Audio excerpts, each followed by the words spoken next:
Hey guys, check out my latest podcast on Gavin Richard Presents, only on Anchor and Spotify. That's right, guys. We have moved to podcasts, so now we are heard all over the internet. I just don't do YouTube. Of course, you can't stop me. We do talk about a whole course of issues, whether it's race, politics, sports, entertainment, you name it, we claim it. So please check out the podcast Gavin Richard Presents on Anchor and Spotify. I'll holla. Peace.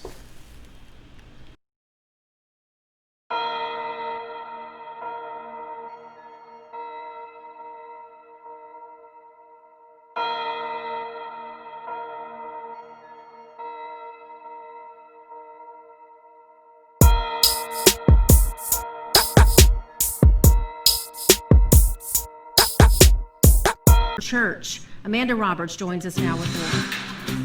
Archbishop Gregory Amond released a video statement a short time ago saying the actions of former pastor Travis Clark will not be tolerated. Court documents say Clark had sex with Mindy Dixon and Melissa Chang on the church's altar at St. Peter and Paul Roman Catholic Church in Pearl River. All three face obscenity charges.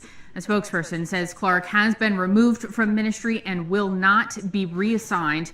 The church has also since destroyed the altar. A new one is already in its place, and Archbishop Gregory Amond will consecrate the altar at Saturday's Vigil Mass. Archbishop Amond says Clark will never again serve in Catholic ministry. His obscene behavior was deplorable. His desecration of the altar in the church was demonic, and I am infuriated by his actions. When the details became clear, we had the altar removed and burned. I will consecrate a new altar tomorrow. A new pastor has already been reassigned. We're working to learn more on details about this case, and we'll be sure to bring them to you as soon as we get them. Kim. Man, oh man, it has not been a good year being a Catholic right now. Welcome to the ride, y'all. This is another edition of Gavin Richard Presents here on channel G-Boot 2786. Whoever you are, wherever you are, hope you are blessed and doing safe. It's been a long time since I have done just a standalone video. I've been doing a lot of live stream, but this is the first time in a couple of weeks because I've had some computer issues and I've been tied up with work. But you guys, I hope you all are blessed and doing safe. But this story really intrigued me because I'm up here in New Orleans, of course, and I was raised in the Catholic faith. I still attend church, and this happened in Pearl River, Louisiana, which is in it's in the 22nd JDC, and it's not St. Tammany Parish. I believe it's Washington Parish, and this happened at St. Peter's and St. Paul's Church in Pearl River, Louisiana. New salacious details from police about the arrest of a Pearl River priest last week add to an already devastating period in the Archdiocese of New Orleans' ongoing church sex abuse scandal. Court documents filed by Pearl River police state that a passerby saw the lights on inside St. Peter and Paul Catholic Church near 11 p.m. on September 30th and stopped to witness the shocking actions of the church's pastor.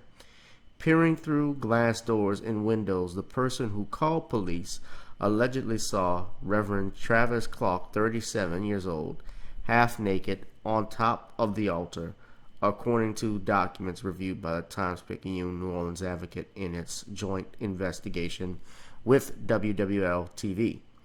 The complainant reported seeing two women in high heels and corsets on the altar with Clark wielding sex toys.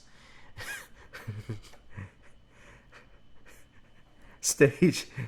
Oh, listen, I know it's not funny. It's sacrilegious, but this ain't the type of sacrifice God wanted on his altar. I'll just say that much. Stage lights were set up as was a cell phone and camera, both mounted on tripods. All three were allegedly having sex together.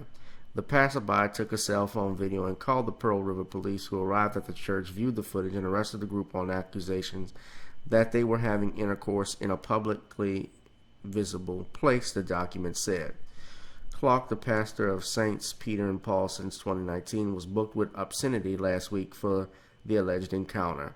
The two women, 23-year-old Melissa Chang and 41-year-old Mindy Dixon, I mean, she looks like, if you look at them, they look like they got something wrong with her. All of them. They all look like they were high. But let me get back to reading the story. Sorry. Were also booked on the same count as Clark, which police justify by alleging the obscene acts occurred on the altar, which is clearly visible from the street. So what they got booked on was an obscenity charge, and an obscenity basically means you do something so lewd in public that can be seen by the public. So, you know, if you're having sex in a public park, for instance, obviously that would be obscenity. I don't know if they're going to be able to stick this in the 22nd Judicial District Court, because this was obviously it was in a dwelling, albeit it was a sacred dwelling. It was a church, something that you would not expect should not happen in church. But, you know, most of the time the pastors and the priests, they're doing stuff in the rectory. You know, they're not doing this in the altar room. I mean, damn. Let me just go on. The rest came shortly before different North Shore priests, the Reverend Pat Wattigney, reportedly disclosed on October 1st to Archbishop Greg Amen that he had sexually abused a minor in 2013. Amen removed Wattigney, that's how it's pronounced, Wattigney, from public ministry last week and added him to the Archdiocese list of clergy whom the church believes have credible accusations of molestation against them. Clark, who was ordained in 2013, had recently been named chaplain of Pope John Paul II High School, in addition to his duties at Saints Peter and Paul. He replaced Wattigney as chaplain after Wattigney resigned from that position in the summer over inappropriate text messages sent to a student. Now, it's important to note, to clarify this thing with Wattigney, is that the reason why he was asked to resign wasn't because he was sending, according to the Archbishop, sexually explicit text messages. He was asked to resign because he violated a telecommunications policy that the church had with regards to texting between students and teachers. There were things that he should not do. Nevertheless, I'll read further. Pope John Paul II's principal on Tuesday sent a letter to school parents rebuking Amen for waiting until last week to tell him that Wattigney had been under investigation for those texts since February. Bill Arata, an attorney representing a student who received texts from Wattigney and a father of another Pope John Paul II student, said the students are struggling with the news. Today is one full week to hear two incredibly disappointing events, and to say that an in-house deacon who can provide counseling to these kids when the deacon has children at the school would be the equivalent of sending me to do it, Arata said. I don't think it's appropriate. I think they need world-class crisis intervention. It's obvious now they need it. Now, what you guys don't know, here in New Orleans, the Archdiocese back over the summer had filed for Chapter 11 bankruptcy. And you see, with a lot of these scandals in the church, what has happened is that churches across the country, a lot of people don't know this, but they've had to close down. Here in New Orleans, after the Katrina, they closed down a lot of Catholic churches. The church I was a part of, St. Francis de Sales, was actually a historic church that was set up and established right after the Civil War. Now, that church, St. Francis de Sales, that I was a part of, while it was initially segregated, as the 60s came along and you had the Black Power Revolution and the Civil Rights struggle and so forth, they formed a gospel choir and actually became the first full-blown gospel choir in a Roman Catholic church, St. Francis de Sales. In fact, you can actually see video. There's some video footage of St. Francis de Sales choir in action. I think it's still up, performing a song in our church for choir rehearsal. I mean, my mother and father were part of that choir. They performed all over the world. In Germany and France, they were, performing. They had records, all kinds of things. Gospel music actually can be very lucrative. And it was not uncommon to hear gospel songs on mainstream radio from time to time, especially when you had the Clark sisters, like when they did the song "You Are the Sunshine." That was a huge hit because it had that calypso, Master Blaster, Stevie Wonder jam. Sounded almost like reggae, basically.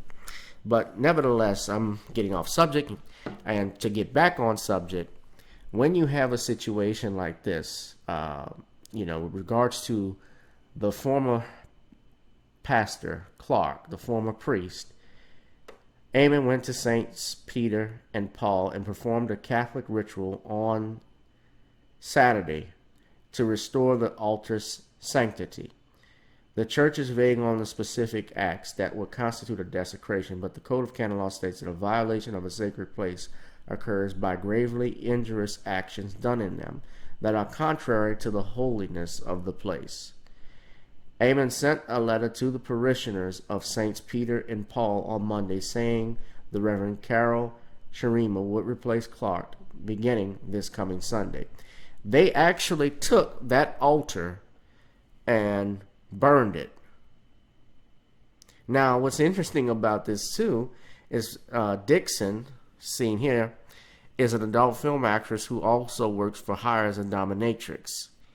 And a social media account associated with her published a post the day before the arrest saying she was on her way to the New Orleans area to meet another dominatrix and defile a house of God. Chen also posted on social media that she was off to NOLA to film with a new friend tomorrow and named Dixon's social media account. Of course, in the Roman Catholic tradition, the altar is among the most sacred of church spaces, serving as the focal point of the Mass and the place where a priest consecrates the Eucharist during the sacrament of Holy Communion. It is the holiest of holies. The altar is right in front of the tabernacle where the communion is stored after the sacrament of Holy Communion is distributed to the parishioners. So this was completely egregious and sacrilegious. And honestly, just looking at them, like I said earlier, it looks like something's wrong with them. But the church is in trouble right now. Stories like this don't help it. You guys, let me know what you think. If you would like to donate to the channel, the Cash App is Gavin Richard Esquire. You can also go donate at Google Pay at gavin.grich1@gmail.com. 2020 is just that year. You think you hear it all, man. This was something else. You guys be safe and be blessed. And let me know what you think in the comments. I'll holla. Peace.